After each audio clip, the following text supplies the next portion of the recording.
अस्सलाम वालेकुम दोस्तों, मैं वसीम लता और बताना ये था आपको कि वाजिद अली चारंग और वाजिद अली स्टूडियो को सब्सक्राइब करें और इसको लाइक करें और इसको सपोर्ट करें फुल।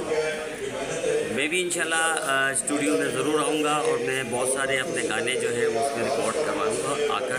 तो आप दोस्तों के लिए एक छोटा सा वसीम लता की तरफ से छोटा सा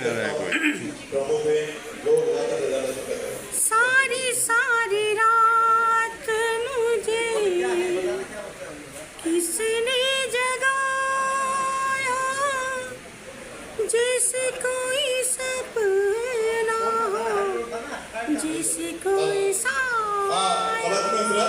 आपने जिस शख्सियत को दावत दे रहा हूँ उनका भी बहुत बड़ा कंट्रीब्यूशन है। कोई मेरे साथ है, जाने क्या बात है, जाने क्या बात है। मेरी मुराद हैदराबाद शहर के मशहूर मारूफ बड़ी राइटर और डायरेक्टर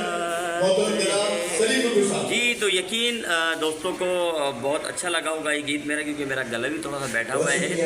कंटिन्यू शो भी चल रहे हैं और कुर्बानी भी हुई है, तुमको पता है ईद का भी माहौल है और गोश्त ज़्यादा खाया है, गला भी बैठा हुआ है, शो भी ज़्यादा है।